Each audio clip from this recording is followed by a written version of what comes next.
जैसे कहते हैं कि हमने 2 का टेबल याद किया था, आज तक याद है। छोटे बच्चे थे तब 2 का टेबल याद किया था, आज तक भी याद है। तो इसी तरह से अगर 2 के टेबल में कोई भी अगर कोई इश्यू होता है तो हमें फौरन जो उसका जवाब मिल जाता है। अगर उस दिन हम 2 का टेबल याद ना करते तो आज इतनी थोड़ी हम प्रॉब्लम हल कर पाते। तो इसी तरह से जो 2 की टेबल की तरह जो है इनको याद कर ले, जैसे ही कोई क्वेश्चन एमसीक्यू वगैरह इन ब्रेन में आए तो ठीक है ना, 2 का टेबल देखो कितना मुश्किल काम होता है याद करना। तो इसी तरह से जो उस मुश्किल काम को भी आपने आसान कर दिया, बिल्कुल इसी तरह से बायो को भी बायोलॉजी नहीं, बायोलॉजी।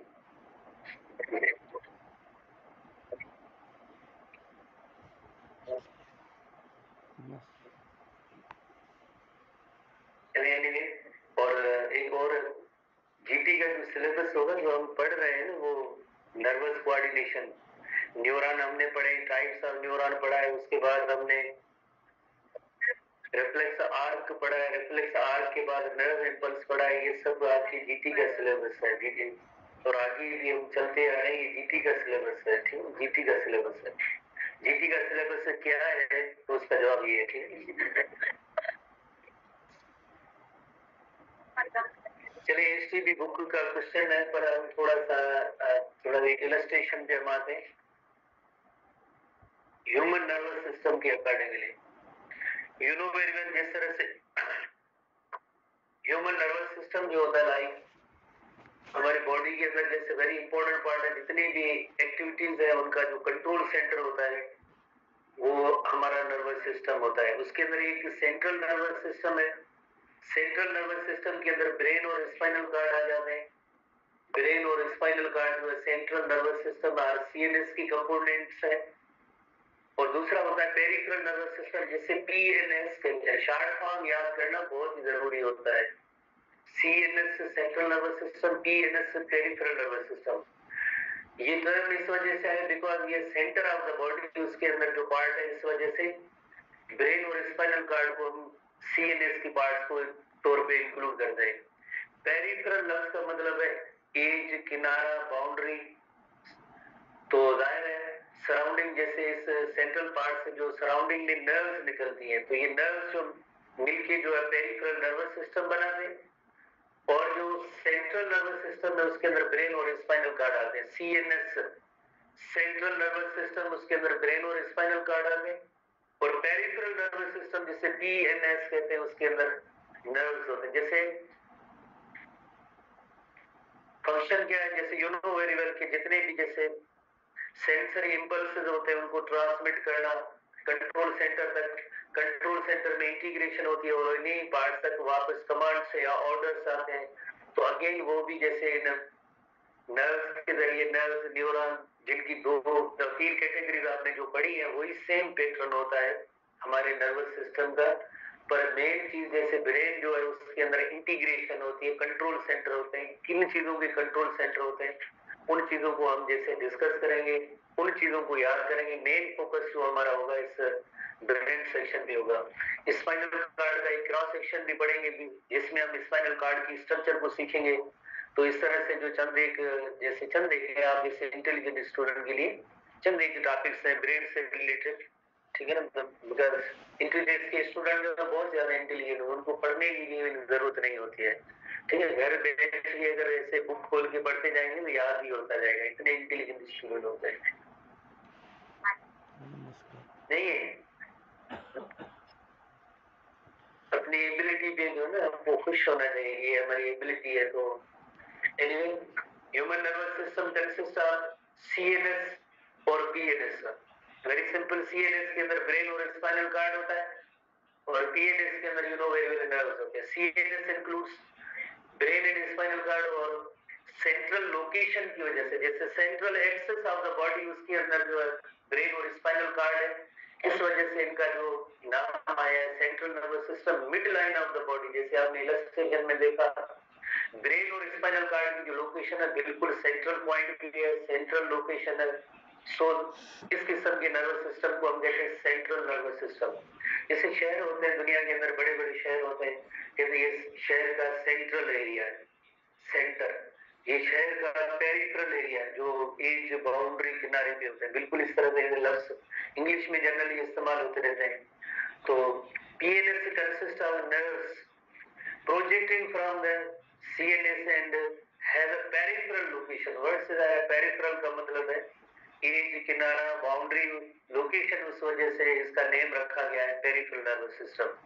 जैसे CNS में तो ब्रेन और स्पाइनल कार्ड होता है, PNS के अंदर जो नर्व्स होती है, जैसे हम थोड़ा सा ह्यूमन नर्वस सिस्टम की थोड़ी इलस्ट्रेशन बनाते हैं। जैसे ह्यूमन नर्वस सिस्टम तो बेसिकली उसकी जो दो डिवीजन हुई, एक हुआ CNS सेंट्रल नर्वस सिस्टम, दूसरी डिवीजन हुई PNS peripheral nervous system. CNS includes brain और स्पाइनल कार्ड। CNS के अंदर ब्रेन और स्पाइनल कार्ड है, और PNS के अंदर जैसे यू नो वेरी वेल, जैसे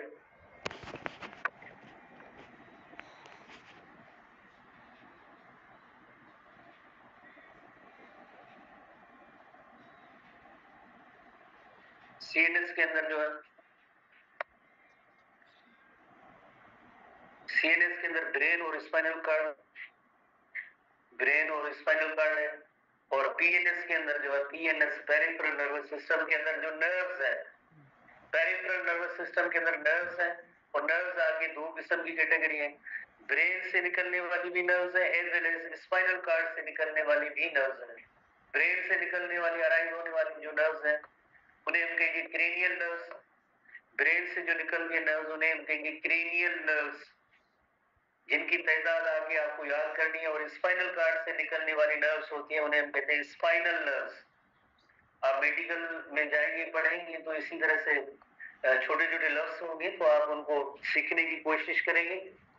आसान तरीका cranial refers to cranium brain box, यकीनन ये ब्रेन से निकलने वाली नर्व्स होंगी तो उन्हें हम कहेंगे क्रेनियल नर्व्स।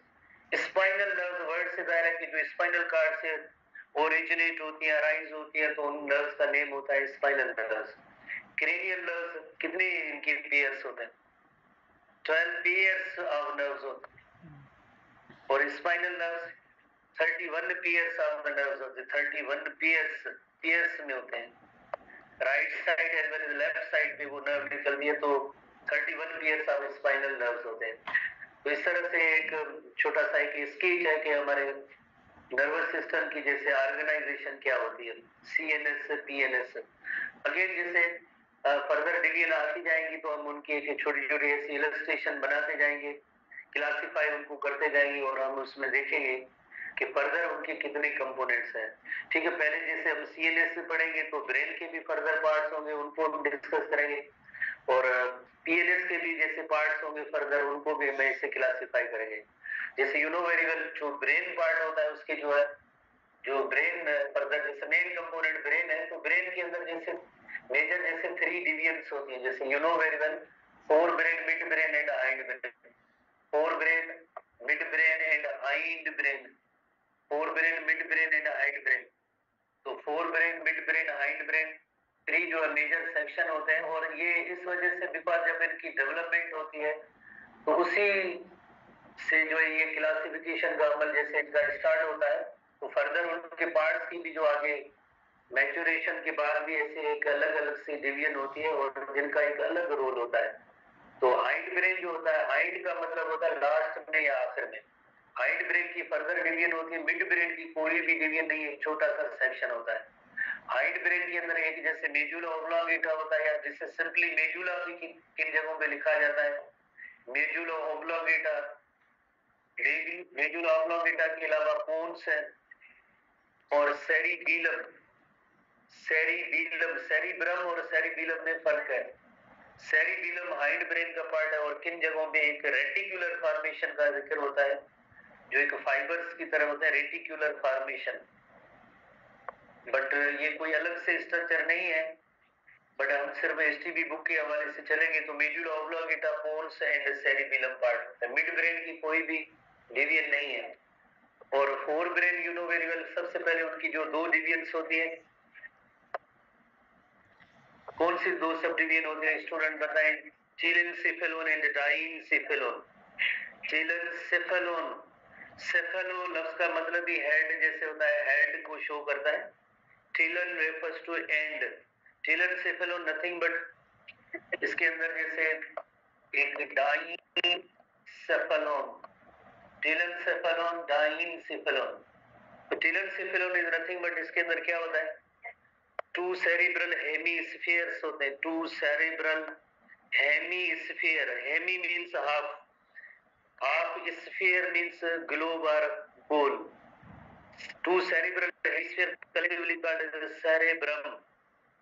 सेरिब्रम जैसे आप देखें फोर ब्रेन का पार्ट है, सेरिबेलम जो हाइंड ब्रेन का पार्ट है। ये ऐसी जो छोटी छोटी सी चीजें आपको जहन में रखनी है। और सबसे बड़ा ब्रेन का जो पार्ट होता है टीलन सेफेलोन के अंदर, जो ये सेरिब्रम या टू सेरिब्रल हेमीस्फीयर है, ये ब्रेन का सबसे बड़ा पार्ट होता है। अब हम आते हैं डाइन सेफेलोन की तरफ आते हैं। डाइन सेफेलोन के अंदर दो चीजें होती हैं, एक होता है थैलेमस होता है और दूसरा होता है लिम्बिक सिस्टम होता है। एक पार्ट होता है थैलेमस पार्ट होता है, दूसरा होता है लिम्बिक सिस्टम होता है। लिम्बिक सिस्टम कोई एक पार्ट नहीं है, पर इसके अंदर काफी सारे पार्ट होते हैं। कलेक्टिवली इसे हम कहते हैं लिम्बिक सिस्टम कहते हैं। Collectively it is called limbic system. Thalamus के अंदर फर्दर कोई डिवीजन नहीं है, पर लिम्बिक सिस्टम के अंदर फर्दर कंपोनेंट्स हैं लिम्बिक सिस्टम के। Hypothalamus, hypothalamus, hypothalamus, hippocampus, hippocampus shape ही उसकी एक हिप्पो की तरह होती है, हिप्पोकैम्पस की तरह होती है। अमाइगडाला एंड बस some part of the cortex होते हैं, और पर हम इसको सम पार्ट ऑफ थैलेमस होते हैं, तो हम इसको नोट नहीं करते, बस ये इनके जो मेन पार्ट्स होते हैं, हाइपोथैलेमस, हिप्पोकैम्पस एंड अमाइगडाला। तो ये चार्ट बनाने का एक पर्पस है, मकसद है, जो आपको थोड़ा बताना है। बहुत ही एक आसान तरीका है। अक्सर स्टूडेंट जो ब्रेन के इतने डिफरेंट पार्ट्स फंक्शन देख के थोड़ा सा परेशान होते हैं कि हम ये कैसे याद करें। एटलीस्ट मुझ जैसे स्टूडेंट होंगे कि ये याद कैसे होगा, ठीक है ना। तो उनको याद करने में एक मुश्किल होती है। नंबर 2, काफी सारे ऐसे फंक्शंस हैं जो दो डिफरेंट पार्ट है, वो सेम जो है पार्ट जो है उनको कंट्रोल कर रहा होता है। जो डिफरेंट जैसे पार्ट्स होते हैं सेम फंक्शन होता है। तो इसी तरह से जो आपको एक चार्ट बनाना है और उस चार्ट के अंदर जो कंट्रोलिंग फंक्शन है वो उनको आप एक सिंगल वर्ड की सूरत में आप नोट करेंगे। जैसे एक long term memory, for example अगर किसी स्टूडेंट को याद हो hippocampus, long term memory just एक लफ्ज ही लिखना है, hippocampus is involved in long term memory, बस। तो हिप्पोकैम्पस के फंक्शन हो गए। अमाइगडाला जैसे इमोशंस है, तो इसी तरह से छोटे छोटे हाइपोथैलेमस कंट्रोल पिट्यूटरी ग्लैंड। तो इसी तरह से छोटे छोटे, जैसे अगर देखिए मेडुला ऑब्लांगेटा है, रिफ्लेक्सेस का सेंटर है। ऐसे जैसे आप सेरिब्रम की ये सबसे बड़ा जो कोऑर्डिनेशन का जो सेंटर है, फर्दर इसके अंदर हम पढ़ेंगे 4 लूप्स हैं, रीजनिंग है, इंटेलिजेंस है, लॉजिक है, मैथमेटिक्स है, वो सब उनका जो मेन जो कंट्रोल सेंटर है वो ये सेरिब्रम। तो बहरहाल एक मैं आपको जनरली बात बता रहा हूँ कि आप सबसे पहले एक थोड़ा सा पेज बड़ा लेंगे, साइज बड़ी लेंगे, उसमें थोड़ी सी कंजूसी नहीं करेंगे, थोड़ा सा स्पेस भी रखेंगे, और स्पेस रखने के बाद उसके अंदर सिंगल वर्ड के अंदर उनकी कंट्रोलिंग जो फंक्शन होता है उन्हीं को नोट करना है। कोई इतनी बड़ी इसमें साइंस नहीं है कि भाई हम इसको कैसे याद कर सकते हैं। आप जाहिर इसी साल और नेक्स्ट ईयर जब आप पढ़ेंगे तो मेडिकल की बुक तो बड़े बड़े भी आपको पढ़ने पड़ेंगे, तो आप परेशान ना हो, जैसे ही छोटा छोटा फंक्शन है। जब आप मेडिकल में जाएंगे तो आपको इंटर क्लास ये टॉपिक याद आएगा कि उस वक्त तो हमने इतना ये छोटे छोटे बुक से पढ़ गया और आज ये इतना हम पढ़ रहे हैं। वही आप स्टूडेंट पढ़ेंगे, बिल्कुल पढ़ेंगे, because you are intelligent one. और आप स्टूडेंट्स के लिए ऐसी चीजें याद करना नहीं कहता हमेशा कोई मसला नहीं, बिकॉज यू आप जो है स्टूडेंट्स हैं, स्टूडेंट्स का एक काम होता है पढ़ना, ठीक है। मेन काम जैसे स्टूडेंट का होता है पढ़ना होता है, जैसे इंजीनियर डिजाइन नक्शे बनाए, और जो जैसे सॉफ्टवेयर इंजीनियर होते हैं वो सॉफ्टवेयर बनाए, और कोई जैसे वर्कर होते हैं वो अपना काम करे, ड्राइवर गाड़ी चला रहे। इसी तरह स्टूडेंट का कुदरत ने एक प्रोफेशन रखा है, मेन प्रोफेशन उसका होता है पढ़ना, रिकॉर्डिंग्स करना नहीं। जो रिकॉर्डिंग्स करेगा इसकी मार्क्स माइनस होंगे, मैं ये स्पेशली बायो की जो रिकॉर्डिंग करता है। लेकिन वायु की जो रिकॉर्डिंग करता है उसकी मार्क्स माइनस होंगी। मैं कहता हूँ वायु के अंदर स्पेशली, बाकी सब आप रिकॉर्डिंग करें क्योंकि परमिशन देते हैं, मेरी तरफ से कोई परमिशन नहीं होती है। ठीक है ना, आप पढ़ने आए, किताब खोलें, पढ़ें, लिखें, याद करें, जो आपका काम है। रिकॉर्डिंग वगैरह वो तो मूवी मेकर से करते हैं, मूवी में उनका काम होता है। हमें मूवी मेकर और ऑडियो रिकॉर्डर थोड़ी बनना है, हमें स्टूडेंट डॉक्टर बनना है। और आप पढ़ने आए, आपने फीस दी है, दुनिया को आप थोड़ी भी रिकॉर्डिंग सुनाएंगे कि हमने रिकॉर्डिंग की उधर गए। ध्यान सारा रिकॉर्डिंग में है, ध्यान सारा रिकॉर्डिंग में और बैठे इधर है। So architecture of the brain and spinal cord, CNS is the integration, is an integration portion of the nervous system. जैसे integration, you know very well, जैसे एक sensation का काम होता है, दूसरा होता है integration का काम होता है, और तीसरा फंक्शन होता है मोटर फंक्शन होता है। तो इंटीग्रेशन या एनालिसिस का काम जो होता है वो सीएनएस का काम होता है। जैसे आप न्यूरॉन की स्ट्रक्चर आप ध्यान में रखें, न्यूरॉन के टाइप्स को ध्यान में रखें, वही नर्वस सिस्टम के काम है। जो 3 टाइप्स के न्यूरॉन जिससे वर्क कर रहे हैं, फंक्शन कर रहे हैं, बिल्कुल नर्वस सिस्टम भी हमारा उसी पैटर्न में काम करेगा। सेंसरी इंफॉर्मेशन की इनपुट आएगी, कंट्रोल सेंटर के अंदर जो सीएनएस है उसके अंदर जो है इंटीग्रेशन है, एनालिसिस, बिकॉज उसके अंदर ऑलरेडी जैसे एक सेंटर बने हुए, सेट पॉइंट बनी हुई है। सेंसरी पार्ट होता है वो जस्ट इंफॉर्मेशन आके आपको देता है, आगे जो इंस्ट्रक्शन या कमांड जाएंगी वो इंटीग्रेट होने के बाद ही जो कमांड्स रिलीज होती है, जो जिस मोटर न्यूरॉन का जैसे काम होता है। Where the sensory information is received, कौन रिसीव करता है? सीएनएस रिसीव करता है। जितनी भी सेंसरी इंफॉर्मेशन आती है सीएनएस उसको जो रिसीव करता है। थॉट्स आर जनरेटेड, थॉट्स यानी एक इंसान की जो एनालिसिस होती है चीजों को परसीव करने के बाद, thoughts are generated, responses are directed. फिर हमें जो किसी सिचुएशन में कौन सा जैसे हमें रिस्पॉन्स देना है, मोटर जो एक्शन होते हैं, वही सेम बात है जो 3 टाइम्स के न्यूरॉन वाली बात है, वही सेम बात है जो इधर ओवरऑल जो नर्वस सीएनएस के बारे में बताया गया। इधर हमारे बुक के अंदर CNS primarily consist of association neuron, जैसे इंटर न्यूरॉन कहते हैं, जैसे रिले न्यूरॉन भी कहते हैं, यू नो वेरी वेल। मैंने बहुत ही आसान ट्रिक बता दिया कि सीएनएस के काम क्या होते हैं। जैसे सेंसरी न्यूरॉन होता है जो सेंसरी इनपुट देते हैं सीएनएस को, सीएनएस के अंदर इंटर न्यूरॉन इंटीग्रेशन होती है, देन एक कमांड से ऑर्डर्स जो इफेक्टर से जाते हैं, वही सेम काम होता है इसी पूरे नर्वस सिस्टम का। पर स्पेशली हम जो फोकस दे रहे हैं सीएनएस पे दे रहे हैं, तो सीएनएस सारी सेंसरी इंफॉर्मेशन रिसीव भी करेगा, इंटीग्रेट भी करेगा, इंटीग्रेट करने के बाद है जो है उसको मोटर फंक्शन के जरिए, जैसे मोटर न्यूरॉन के जरिए इफेक्टर कमांड या ऑर्डर देता है।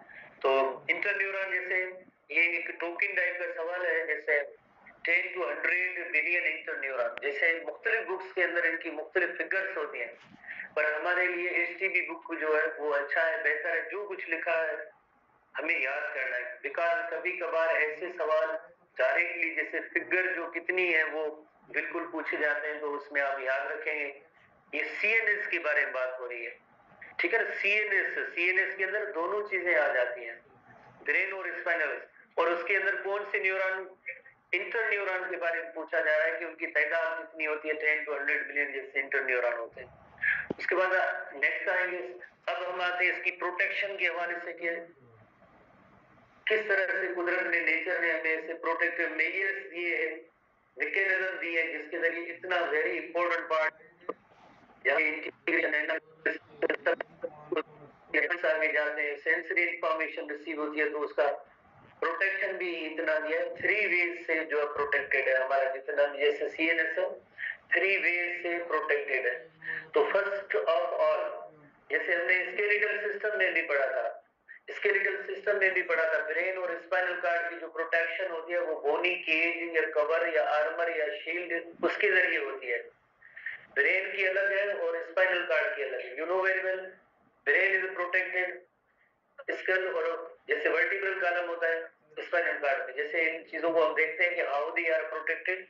ब्रेन जो है जाहिर है हमने पढ़ा है skeletal system, you know very well. इधर 8 क्रेनियल पीसेस होते हैं, 8 क्रेनियल पीसेस होते हैं, ओवरऑल ये पूरा रीजन होता है जिसे हम कहते हैं स्कल कहते हैं, ओवरऑल रीजन होता है जिससे पूरा इस रीजन को हम स्कल कहते हैं। तो इसी तरह से जो हमारा ब्रेन होता है और इस स्कल सेक्शन में, और उसके बाद जैसे स्पाइनल कार्ड हो गया तो वर्टिब्रल कॉलम के जरिए जैसे स्पाइनल कार्ड की प्रोटेक्शन होती है।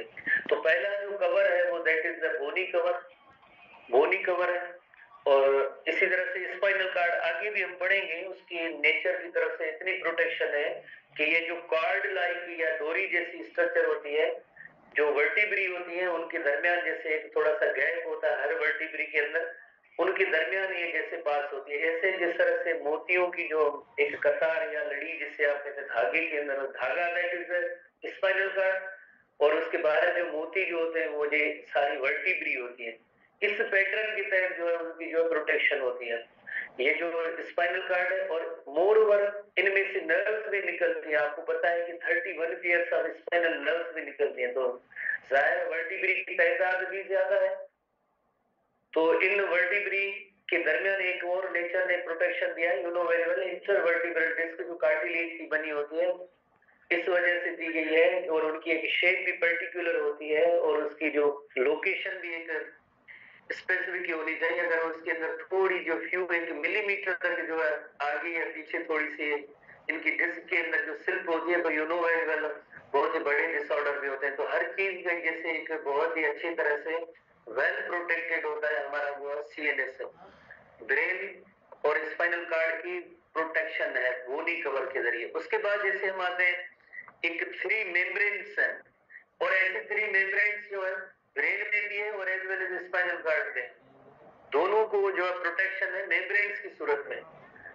जैसे ट्रिपल लेयर और 3 layers of connective tissue membrane, जिन्हें मेनिंजिस कहेंगे, 3 लेयर्स मेनिंजिस कहते हैं।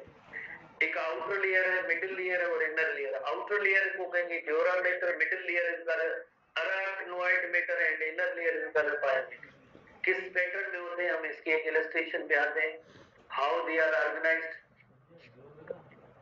जैसे सबसे नीचे आप जो है ब्रेन नर्वस टिश्यू या ब्रेन, इसको आप देखिए, इसके साथ जो पहला पहला जो लेयर होता है मेम्ब्रेन का होता है, उसे हम कहते हैं पायोमेटर कहते हैं। मीटर नहीं है, मेटर है, MATER, MATER भी नहीं है, MATER है। स्पेलिंग के क्वेश्चन कभी कभार ए या यू इस तरह से आई ई का फर्क होता है, लफ्ज ही चेंज हो जाता है। बायो के अंदर ऐसे कई ऐसे वर्ड्स हैं, यकीनन तो आप ये पाया मेटर लफ्ज नोट करेंगे। जो सबसे इनर मोस्ट जैसे ब्रेन के साथ जो पहली पहली कवरिंग या मेम्ब्रेन होती है, उसका नेम है पाया मेटर। मिडिल वाली अराक्नोइड मेटर, उसके बाद जो तीसरी आउटर जोरा मेटर है। जोरा मेटर के बाद जैसे आप देखें क्रेनियम है, फिर बोनी कवर है। क्रेनियम का पार्ट जो इन 3 मेम्ब्रेन्स के बाद जो क्रेनियम आता है, क्रेनियम का सेक्शन होता है। और बोन की एक आउटर मेम्ब्रेन होती है, कवरिंग होती है, यू नो वेरी वेल, उसे हम कहते हैं पेरियोस्टिन कहते हैं।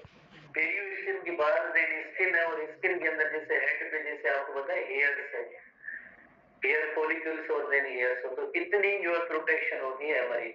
जैसे ये ब्रेन जो कितना वेल प्रोटेक्टेड है, ब्रेन के बाहर 3 मेम्ब्रेन्स का लेयर है। PAD शॉर्ट फॉर्म में आ गया, PAD पैड, PAD पैड होता है जिससे आप टेस्ट वगैरह देते हैं। आई पैड, चलो आई पैड, ये आई है और ये पैड है, ठीक है ना, आई पैड। पायोमेटर, अराक्नोइड मेटर और ड्यूरा मेटर, ठीक है ना। तो ऐसे आई पैड वगैरह हमें पता नहीं, बस हमने तो पैड सुना है, शीट करते हैं और उसमें फिलिंग करते हैं, ठीक है ना, वी डोंट नो। तो पायोमेटर, अराक्नोइड मेटर और ड्यूरा मेटर, ठीक है ना। शॉर्ट फॉर्म जैसे मैंने आपको बताया, कोशिश करें तरतीब भी याद करने की कोशिश करें। आप देखें PAD याद किया, तो इसमें आपको ये भी अंदाजा हो गया कि सबसे इनर मोस्ट लेयर है वो पायोमेटर है, डी यानी आउटर है, मिडिल यकीनन PAD अराक्नोइड मेटर होगा। इस तरह ट्रिक्स हैं, टेक्निक्स हैं, उनके जरिए आप इनको याद कर सकते हैं, ठीक है ना। तो ये 3 लेयर्स हो गए। उसके बाद जो है cranium that is the bone, ठीक है ना। जाहिर है ये बोनी जो चीज कवर जो लेयर है, उसके बाद इस बोन के बाहर मेम्ब्रेन होती है, जाहिर हमने पढ़ा है, आउटर पार्ट पेरियोस्टियम है, देन स्किन होगी, इससे PAD वाली कवरिंग्स होगी। उसके बाद वर्टिब्रा होगी, उसके बाद वर्टिब्रा होगी, स्पाइनल कार्ड, ठीक है ना। तो ये 3 जो है कवरिंग्स है, इनको आप नोट करिए। और उसके बाद एक लिक्विड या फ्लूइड होती है जिसका नेम होता है cerebrospinal fluid. Between the arachnoid sinoid and biomineral clear lymph like fluid है जिसका नेम है CSF, cerebrospinal fluid. Biological sciences में सेरिब्रो जहां भी लफ्ज इस्तेमाल होता है इसका मतलब होता है brain. Where there is a cerebro, you mean brain. Spinal refers to spinal cord fluid. Cerebrospinal fluid. Cerebro लफ्ज का मतलब ही होता है ब्रेन और स्पाइनल का मतलब होता है spinal cord. Spinal cord brain और स्पाइनल कार्ड के अंदर जो है फ्लूइड मौजूद है जिसका नेम है सेरिब्रो स्पाइनल फ्लूइड। लिम्फोलाइक है, लिम्फोलाइक फ्लूइड है। होती कहाँ है? ब्रेन के अंदर जो है 4 वेंट्रिकल्स होते हैं। हमारे बुक के अंदर ये थोड़ा सा पार्ट नहीं है। 4 तरह के ऐसे गैस या स्पेस होते हैं जिन्हें हम कहते हैं वेंट्रिकल्स कहते हैं। ब्रेन के अंदर ऐसे 4 वेंट्रिकल्स होते हैं, उनके अंदर ये फ्लूइड होती है। और स्पाइनल कार्ड के अंदर पूरे सेंटर के अंदर एक कैनाल होता है जिसका नेम होता है सेंट्रल कैनाल। स्पाइनल कार्ड को हम आगे पढ़ेंगे। जैसे ये फॉर एग्जांपल स्पाइनल कार्ड का एक क्रॉस सेक्शन एरिया हम जैसे बना रहे हैं, सेंटर उसके अंदर एक बटरफ्लाई लाइक पार्ट होता है और उसके बाद जैसे ये स्पाइनल कार्ड है, it runs along the length of the spinal cord, तो ये जो कैनाल होता है इसका नेम होता है सेंट्रल कैनाल। सेंट्रल कैनाल, तो स्पाइनल कार्ड के अंदर सेंट्रल कैनाल के अंदर ये फ्लूइड होती है, सारा सेंट्रल कैनाल फ्लूइड से भरा होता है। और ब्रेन के अंदर ऐसे 4 वेंट्रिकल्स होते हैं जो फ्लूइड से भरे होते हैं। ये ऐसे समझे कि शॉक एब्जॉर्बर है, शॉक एब्जॉर्बर है। जैसे ये स्पाइनल कार्ड का सेक्शन है, उसके अंदर आप आगे भी हम पढ़ेंगे तो ये जो सेंट्रल कैनाल होता है, सेंट्रल कैनाल जो होता है वो इस फ्लूइड से भरा होता है। और जो ब्रेन की जो 4 वेंट्रिकल्स होते हैं, टोटल जो है 4 वेंट्रिकल्स होते हैं।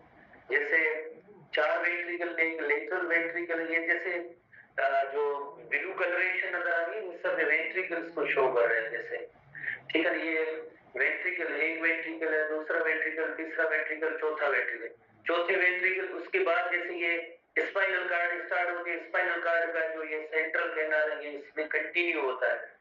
तो एक लेटरल वेंट्रिकल होता है, थर्ड वेंट्रिकल, फोर्थ वेंट्रिकल, एक और वेंट्रिकल कहाँ गया, चलो। तो ये 4 वेंट्रिकल्स होते हैं, कंटिन्यू होते हैं। देन 4 वेंट्रिकल कंटिन्यू होते हैं किसके साथ? यकीनन आगे जो है सेंट्रल कैनाल के साथ कंटिन्यू होते हैं। लेटरल वेंट्रिकल 2 होते हैं, एक थर्ड वेंट्रिकल होता है और फोर्थ वेंट्रिकल होता है और कंटिन्यूस होंगे आगे central canal of the spinal cord. तो ये सब जो फ्लूइड से भरे होते हैं और इस फ्लूइड का नेम होता है सेरेब्रोस्पाइनल फ्लूइड होता है। 2 लेटरल कैनाल्स और वेंट्रिकल्स होते हैं, ठीक है। बाकी जैसे ब्रेन के 3 मेन कंपोनेंट्स जैसे हमने पढ़े, fore brain, midbrain and hind brain protection, उसकी क्रेनियम के जरिए ये भी सीखा। एक चीज आखिरी हम सीखेंगे कि जैसे बाकी ये टोकन टाइप के सवाल है कि भाई जैसे दूसरे एनिमल्स और ह्यूमन का ब्रेन जो होता है उसमें जरा साइज का फर्क होता है। ह्यूमन ब्रेन जो सब एनिमल से थोड़ा सा वेल डेवलप्ड होता है, उसकी साइज और नंबर ऑफ न्यूरॉन भी जो है जरा ज्यादा होता है, ठीक है। कंपेरेटिव कोई काम इसमें नहीं है। वजन के हवाले से भी जैसे, ठीक है ना, ये पुरानी बुक वगैरह में नहीं था, 1.4 kg वजन है। बाकी जैसे बॉडी वेट और जेंडर के हवाले से भी ब्रेन के वजन में फर्क होता है। मेल फीमेल के ब्रेन के हवाले से भी थोड़ा बहुत फर्क होता है। बस हमें कोई इतनी जो चीजें ध्यान में नहीं रखनी, बट 3 जो है मेन सेक्शन होते हैं ब्रेन के, फोर ब्रेन, मिड ब्रेन और hind brain. Forebrain, mid brain और हाइंड ब्रेन। फोर ब्रेन सबसे बड़ा पार्ट है, जैसे ब्रेन का सबसे बड़ा एरिया जो है ये सब फोर ब्रेन का है। मिड ब्रेन जो जस्ट एक छोटी सी सेक्शन है, डिवीजन है, जो हाइंड ब्रेन और फोर ब्रेन के दरमियान है, इस वजह से हम इसे मिड ब्रेन कहते हैं। येलो कलरेशन वाला एरिया है जो सारा जो हाइंड ब्रेन है, और ये सबसे ज्यादा बड़ा एरिया जो फोर ब्रेन का है और उनके दरमियान एक छोटा सा एरिया है that is called mid brain. ये कैसे बने उसके लिए हम एक छोटी इलस्ट्रेशन देखते हैं, और ये नाम क्यों आए उसके लिए हम एक छोटी सी इलस्ट्रेशन देखते हैं। जो डेवलपमेंट के दौरान होता ये है कि जैसे अगर स्टूडेंट से छोटा सा सवाल हो कि ये ब्रेन की जैसी स्ट्रक्चर कौन से जर्म लेयर से बनी होगी? Ectoderm, mesoderm, mesoderm. एक्टोडर्म से, एक्टोडर्म ओरिजिन होता है ब्रेन। तो उसकी जो है अगर कार्डियक फीचर में देखा जाए तो कौन सी ऐसी स्ट्रक्चर होती है जिससे ये ब्रेन की जो है डेवलपमेंट हुई? Dorsal hollow tubular nerve cord, notochord नहीं, dorsal hollow tubular nerve cord. Dorsal hollow tubular nerve cord, पहले नर्व कार्ड होती है। तो नर्व कार्ड का जो इंटीरियर एंड होता है उसमें जरा बहुत ज्यादा स्वेलिंग होती है और फोल्डिंग होती है, जिसे कहते हैं प्रोजन सिफिलोन। प्रोजन सिफिलोन दैट बिकम्स फोर ब्रेन। उसके बाद एक मिडिल एक जो ऐसी फोल्डिंग होती है जिसे कहते हैं मीजन सिफिलोन, जिससे मिड ब्रेन बनता है। रोमबल सिफिलोन जिससे आखिर में हाइंड ब्रेन बनता है, और उसके बाद जैसे एक कार्ड लाइक स्ट्रक्चर होती है जिससे स्पाइनल कार्ड बनती है। प्रोजन सिफिलोन, मीजन सिफिलोन, रोमबोन सिफिलोन। प्रोजन सिफिलोन से फोर ब्रेन, मीजन सिफिलोन से मिड ब्रेन और रोमबल सिफिलोन से हाइंड ब्रेन बनेगा। आगे कंटिन्यू होगी कार्ड लाइक स्ट्रक्चर जिसमें स्पाइनल कार्ड बनेगी। एक और टर्मिनोलॉजी जैसे अभी आपने पढ़ा है कि telencephalon nothing but two cerebral hemisphere and the largest part of the brain, वो कहां से बना हुआ है? The largest part of the brain जो है इस टीलन सिफिलोन की ये जो डिवीजन है सबसे एंटीरियर मोस्ट इसी से बनता है। और डाइन सिफिलोन, डाइन का मतलब है इंटरमीडिएट, दरमियाना। टीलन सिफिलोन के बाद ये जो सेक्शन है इसे कहते हैं डाइन सिफिलोन, जिसके कंपोनेंट हमने पढ़े। उसके बाद मीजन सिफिलोन या मिड ब्रेन, आपको पता है उसके अंदर फर्दर कोई डिवीजन वगैरह नहीं होती है। पर ये जो मिडल और माइलन सिफिलोन ये किसकी डिवीजन है? हाइंड ब्रेन या रोमबल सिफिलोन की है। जो मिडल सिफिलोन होता है उससे पोन्स और सेरिबेलम बनते हैं। हाइंड ब्रेन के कितने पार्ट है? जैसे आपको पता है पोन्स है, मेडुला ऑब्लोंगेटा है, सेरिबेलम है। तो मिडल सिफिलोन से पोन्स एंड सेरिबेलम बनेगा। और एक माइलन सिफिलोन सेक्शन है, ये आखिरी सेक्शन जो माइलन सिफिलोन है इससे मेडुला बनेगा। और मेडुला आपको पता है कि आगे स्पाइनल कार्ड से कंटिन्यू होती है। माइलन सिफिलोन से मेडुला बनेगा और देन ये आगे स्पाइनल कार्ड होगी, कंटिन्यू होगी। तो इस तरह से जो ब्रेन की डेवलपमेंट हुई है, ब्रेन की डेवलपमेंट हुई है टीलन सिफिलोन, डाइन सिफिलोन, मेजन सिफिलोन। और उसके बाद जैसे ये मेटल सिफिलोन जिसमें पोन्स एंड जो है सेरिबेलम बनेंगे, माइलन सिफिलोन से मेडुला बनेगा और मेडुला आगे देन जो है स्पाइनल कार्ड से कंटिन्यू होती है। यही पार्ट होता है ना, इन pons, cerebellum and medulla hindbrain के पार्ट होते हैं। तो किन रीजन से बने उन रीजन की जस्ट ये नेम्स है जो आपने जहन में रखना, याद करने। तो इस तरह से क्लास में हम इससे आगे बढ़ेंगे।